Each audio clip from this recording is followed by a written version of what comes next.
Good evening students, scholar educations की तरफ से आपको नववर्ष की शुभकामनाएं।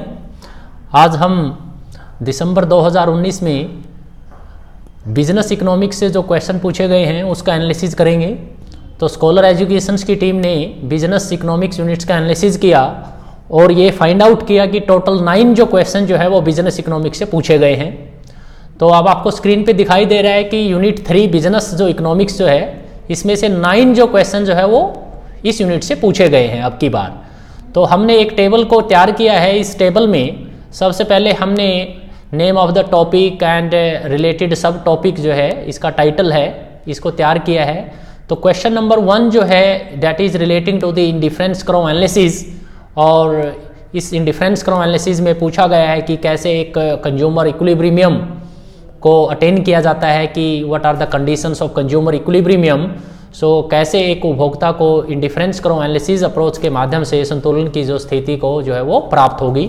सेकंड जो है ऑब्जेक्टिव्स ऑफ बिजनेस फर्म्स से क्वेश्चन पूछा गया है, what are the various objectives of business firms to be achieved by them in the course of business operations. So various theories of profits are given by different economics. तो हम ये देखेंगे कि कौन कौन से ऑब्जेक्टिव्स और कौन कौन सी थ्योरीज ऑफ प्रॉफिट जो है किस इकोनॉमिस्ट के द्वारा जो है कब उसको दिया गया है। थर्ड क्वेश्चन यूटिलिटी एनालिसिस है। आपको पता है कि यूटिलिटी एनालिसिस में 2 तरह की अप्रोच को हम स्पेसिफिकली कवर करते हैं यूजीसी सिलेबस के हिसाब से। एक तो cardinal utility approach and ordinal utility approach. So cardinal utility approach की अजम्पशन जो है वो यूनिट क्वेश्चन नंबर 3 में पूछी गई है। क्वेश्चन नंबर 4 जो है वो थ्योरी ऑफ कॉस्ट से लिया गया है। in the short run analysis of the cost behavior, what is the behavior of the different types of cost like fixed cost, variable cost, marginal cost, average variable cost, average fixed cost, ये क्या behavior क्या है short run analysis में। तो और उसकी equations क्या हैं ये हम क्वेश्चन 4 में ये जो है दिया गया है। अगेन क्वेश्चन नंबर 5 जो है same objectives of business firm से लिया गया है, और ये जो specific objective given by Robin Marris, तो उस ऑब्जेक्टिव को जो है रॉबिन मैरिस ने कैसे डिफाइन किया है, क्या वो ऑब्जेक्टिव है। क्वेश्चन नंबर 6 जो है वो प्रोडक्शन फंक्शन से रिलेटेड है। इसमें इलास्टिसिटी सब्स्टिट्यूशन फंक्शंस के एरिया से जो क्वेश्चन पूछा गया है।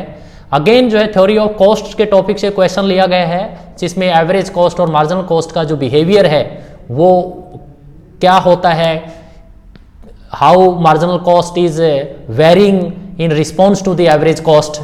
तो ये हम इसको एनालिसिस करेंगे।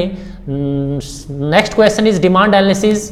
वे डिमांड जो कर्व जो है एक लिनियर डिमांड कर्व होता है, एक नॉन लिनियर डिमांड कर्व होता है। तो लिनियर डिमांड कर्व के ऊपर जितने भी पॉइंट्स होते हैं उसके ऊपर इलास्टिसिटी इक्वल होती है या अनइक्वल होती है। नॉन लिनियर डिमांड कर्व में इलास्टिसिटी का सिचुएशन क्या है, तो ये हम क्वेश्चन नंबर 8 में जो है एनालिसिस करेंगे। Question number 9 is relating to the price determinations under different market forms. So basically there are 4 statements given with respect to the perfect competition, monopoly, monopolistic competition and oligopoly. So इस table में हमने 9 questions के topic और सब topics के बारे में बताया है। अब क्वेश्चन नंबर 1 को अगर हम बारीकी से देखें तो क्वेश्चन नंबर 1 जो है is relating to the consumer equilibrium under ordinal approach. So in the ordinal approach, what is the situation of consumer equilibrium? So basically 4 points are given कि price line क्या होती है, indifference map क्या होता है, point of tangency between indifference curve and budget line, equality of the slopes of IC, indifference curve and budget line. So all these informations we need to make a correct sequence and choose the right options from those below. So इसका जो correct जो answer है that is the answer number 2 means option 2। So सबसे पहले हम एक indifference map देखते हैं। Indifference map is a family of indifference curves. So second is there is a price line because there is a limited income of the consumer. So with the 2 commodities concept, a consumer will spend his limited income on the purchasing of the 2 commodities, so he will draw a budget line or price line. So next is there is a equality of the slope of the indifference curve and budget line. So that equality of the slope of the budget line and IC and budget line will create the first necessary conditions of equilibrium. So along with the first necessary conditions, the second necessary conditions is a point of tangency between indifference curve and budget line. So option जो है second is correct.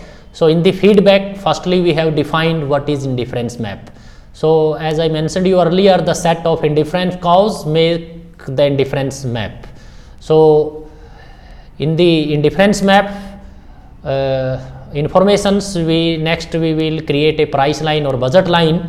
So the budget line shows the alternative options of commodity combinations available to the consumer given his limited income and prices of commodity X and commodity Y.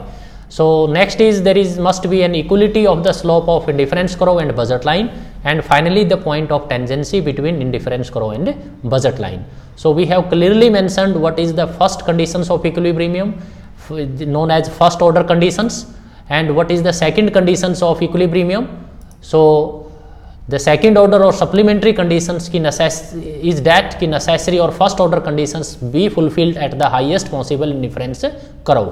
So प्रिय विद्यार्थियों, मैं आपको बताना चाहता हूं कि business economics के लिए या मैनेजरियल इकोनॉमिक्स के लिए जो बेस्ट जो बुक है UGC net point of view for commerce और management students, it is DN Dwivedi, which is title of the book is managerial economics. So ये क्वेश्चंस भी मैनेजरियल इकोनॉमिक्स की बुक से written by DN Dwivedi, which is 7th editions जो कि हमारे पास है, विकास publication के द्वारा ये बुक पब्लिश की जाती है. तो इसके पेज नंबर 138 और 139 पे जो है ये क्वेश्चंस गिवन है. सेकंड जो क्वेश्चन है that is relating to the maths the following theories of profit with their propounders. So profit as rent of ability, dynamic theory of profit, risk theory of profit, innovation theory of profit, and against the theory the name of the propounder is given. So the profit as rent of ability, this theory was given by F.A. Walker. So in the feedback we have given the details with respect to the each theory. So dynamic theory of profit is given by जो है J.B. Clark, and risk theory of profit is given by F.B. Holley, and the Joseph A. Schumpeter is given the innovation theory of profit, because innovation is the requirement of the digital economy. So Schumpeter is given the famous model of innovation theory of profit. So the option 3 is correct. So theories of profits with their propounders are given in the feedback. So we have created a detailed explanations with respect to the each theory. So आप screen में देख सकते हैं profit as rent of ability theory was written and given by firstly F.A. Walker, and he defined profit is the rent of exceptional abilities that an entrepreneur may possess over others. So because of these extraordinary qualities or abilities in the managers or the CEO or owner of a business, which is defined by Walker as an entrepreneur, so because of those qualities entrepreneur can generate enough profits. So next theory is given dynamic theory of profit. It is given by J.B. Clark. So the profit arise in a dynamic economy, which is fluctuating economy, which is known as a variable economy, which is not a static one. The economy must be a dynamic economy. It must follow the changes of the world economy, the changes in the macroeconomic factors. It must not be in a rigid state. So this is known as dynamic theory of profit, and detail is given with respect to this theory in the feedback. And next is that is the risk theory of profit. It is given by F.B. Holley in 1893. So risk may arise in a business because of different factors, because of profit जो है outdated product, there is a decrease in the prices of input as well as final product prices, non availability of certain inputs, introduction of a better substitute by a competitor firm in the market, abnormal risk faced by the business.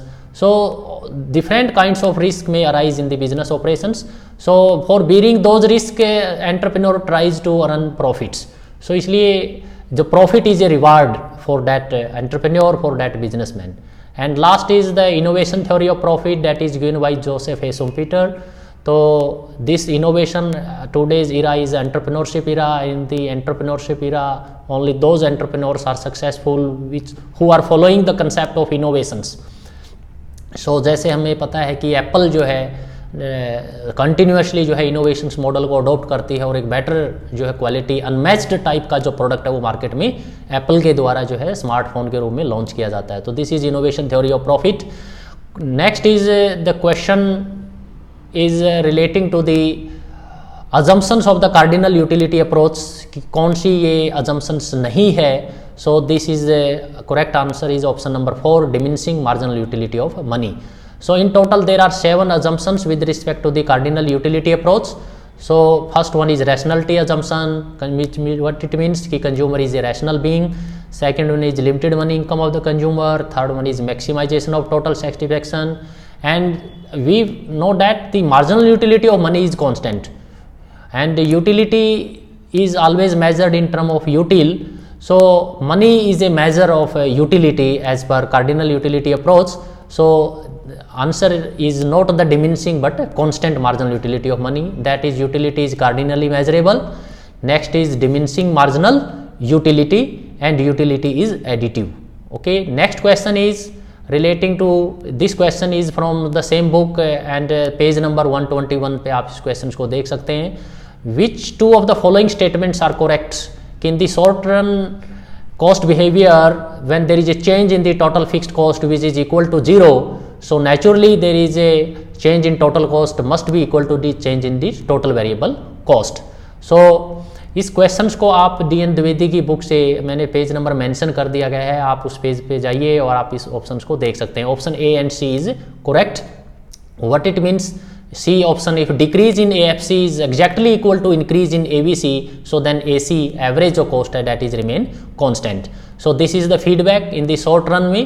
When there is a change in total fixed cost which is equal to the 0, so then therefore we find that change in the total cost exactly equal to the change in the total variable cost, because we know that change in total cost is exactly equal to the change in the total fixed cost plus change in the total variable cost, and in the short run cost behavior, when there is change is equal to change in the total fixed cost is equal to 0, therefore total cost change is exactly equal to the change in the total variable cost. And when average fixed cost decreases but average variable cost increases, so there is change in the average cost depends on the rate of change in AFC and ABC. So there are 3 points are given with respect to this. So आप जो है DN. Dwivedi की book को follow कीजिए और उसके page number 266 और 272 के ऊपर आप एग्जैक्टली ये क्वेश्चंस आपको वहाँ पर मिलेगा. क्वेश्चन नंबर 5 जो है that is relating to the objectives of a business firm. Robin Marris ने इस ऑब्जेक्टिव को, इस थ्योरी को डिफाइन किया है कि what is the maximization of firms growth rate, and firm growth rate is always subject to the managerial and financial constraint, financial limitations as one of the important alternative objectives of especially large business corporations was given by Robin Maris. तो आप इसके answers के answer जो है naturally option 2 is correct. तो इसकी जो feedback के लिए आपको इस मॉडल को पढ़ना चाहिए, रॉबिन मैरिस के मॉडल को, और इस डी.एन. द्विवेदी की बुक में ये कंप्लीट जो है मॉडल जो है वो गिवन है, और मैं आपको इसका पेज नंबर बता देता हूँ. उसका पेज नंबर 33 और 34 पे ये थ्योरी को डिफाइन किया गया है. और नेक्स्ट क्वेश्चन जो है प्रोडक्शन फंक्शंस गिवन है. ये प्रोडक्शन जो फंक्शन भी डी.एन. द्विवेदी की बुक में से एग्जैक्टली लिया गया है. तो इसमें आउटपुट जो है उसको 3 उसके पैरामीटर्स जो हैं, एक 2 इनपुट्स हैं, के stands for capital, L stands for labour, alpha and beta. तो इसके लिए आपको डी.एन. द्विवेदी की बुक आप देखिए तो ये exactly constant elasticity substitution functions को ये रिप्रेजेंट करता है. वैसे तो वेरिएबल इलास्टिसिटी सब्स्टिट्यूशन फंक्शंस भी हम पढ़ते हैं, लेकिन more relevant is constant elasticity substitution function which overcome the limitations of Cobb Douglas production function. तो आपको मैं इसका पेज नंबर बता देता हूं कि पेज नंबर 252 के ऊपर ये जो है इक्वेशन जो है वो लिखी गई हैं, और कांस्टेंट इलास्टिसिटी फंक्शंस की मेरिट्स क्या हैं ये इस बुक में जो है वो बताई गई है. इसके बाद जो है क्वेश्चन नंबर 7 जो है that is relating to the short run cost behaviour, कि मार्जिनल कॉस्ट करो इंटरसेक्ट AC करो एज इट्स मिनिमम. तो ये एजर्सन और रीजनिंग का क्वेश्चन है. ये दोनों ही एजर्सन और रीजनिंग बोथ आर ट्रू, और आर जो है is the correct explanation of A. सो ये क्वेश्चंस भी एग्जैक्टली डी.एन. द्विवेदी की बुक से पूछा गया है, और जिसकी एक्सप्लेनेशन जो है पेज नंबर 273 के ऊपर दी गई है. सो रीजन इसका ये है कि जब एवरेज कॉस्ट कंटिन्यूसली गिरती है तो and marginal cost starts to increase, so then they are bound to intersect. So जब AC अपने मिनिमम पॉइंट पर होती है, ना वो बढ़ती है ना वो घटती है, कांस्टेंट शेप में रहती है, तो इसका मतलब वो मार्जिनल कॉस्ट के बराबर वो होती है। तो this is the point of intersection between average cost and marginal cost. And second last जो question which is 8th question, कि जब स्ट्रेट लाइन डिमांड करो होता है तो उसकी पॉइंट इलास्टिसिटीज स्टेटमेंट 1 में जो है इक्वल दी गई है, लेकिन ये गलत है, वो अनइक्वल होती है कि mid point of a straight line demand करो इलास्टिसिटी 1 होती है, मिड पॉइंट से ऊपर इलास्टिसिटी 1 से ज़्यादा होती है, और मिड पॉइंट से नीचे इलास्टिसिटी 1 से कम होती है। और यदि आपका OY एक्सिस के ऊपर आप अगर डिमांड करो को के पॉइंट के ऊपर इलास्टिसिटी लिखते हैं तो वो इनफाइनाइट होती है, परफेक्टली जो है इलास्टिक डिमांड करो, और OX एक्सिस के ऊपर इलास्टिसिटी 0 होती है जो कि परफेक्टली इन इलास्टिक बताता है। और जब रेक्टेंगुलर हाइपरबोला शेप डिमांड करो होता है तो उसकी पॉइंट इलास्टिसिटीज वो ऑलवेज इक्वल होती है, बिकॉज ये नॉन लीनियर डिमांड करो होता है, तो उसके ऊपर हमें ये इलास्टिसिटी चेक करनी होती है। तो इसलिए इसका जो पॉइंट है, दोनों ही स्टेटमेंट जो है वो इनकोरेक्ट हैं। तो both the statements are incorrect या नॉट करेक्ट। तो इसका एक्सप्लेनेशन हमने इस क्वेश्चंस में दिया गया है, तो DN द्विवेदी की बुक को फॉलो कीजिए और पेज नंबर 175 और 177 को ध्यानपूर्वक पढ़िए और आपको इसका आंसर मिल जाएगा। लास्ट जो है क्वेश्चन जो है वो मार्केट के ऊपर गिवन है कि मोनोपोली फर्म जो है हमेशा सुपर नॉर्मल प्रॉफिट अर्न करती है। पहले मैं आपको बता देता हूं कि सुपर नॉर्मल प्रॉफिट का दूसरा जो नाम है वो इकोनॉमिक प्रॉफिट होता है। तो शॉर्ट रन में एक मोनोपोली फर्म 3 जो है सिचुएशन फेस कर सकती है, सुपर नॉर्मल प्रॉफिट और मिनिमम लॉस। और लॉन्ग रन में मोनोपोली फर्म जो है always super normal profit earn करती है। ओके, तो इन दोनों में से स्वीजी का किंग डिमांड करो मॉडल जो है वो ये स्टेटमेंट ट्रू है कि प्राइस रिजिडिटी के कंसेप्ट को फॉलो करता है, और एक परफेक्टली कॉम्पिटिटिव जो फर्म होते हैं वो प्राइस टेकर होती है, not the price maker, because price is determined by the industry not by the firm. Okay, तो इसका जो एक्सप्लेनेशन भी मैंने जो है ये फीडबैक के रूप में तैयार किया है। तो इस क्वेश्चन के लिए भी आप जो है DN द्विवेदी की बुक को जो है वो फॉलो कीजिए और आपको इसके बारे में कंप्लीट इन्फॉर्मेशन मिलेगी। Page number 327, page number 354, page number 319, page number 344। तो जैसा आपको ने देखा कि टोटल जो है वो 9 जो क्वेश्चन जो है वो बिजनेस इकोनॉमिक्स की यूनिट से जो है पूछे गए हैं। ओके, तो thank you very much all of you. तो आपको हमारा वीडियो पसंद आया तो आप इसको सब्सक्राइब कीजिए, और आप फ्री ऑफ कॉस्ट हम आपको मेल जो है फॉरवर्ड करेंगे, नोट्स जो है वो फॉरवर्ड करेंगे। आप अपना ईमेल आईडी और फ़ोन नंबर हमारे साथ शेयर कीजिए और अपने भविष्य के बेटर फ्यूचर के लिए आप अपने आप को प्रिपेयर कीजिए। Thank you very much.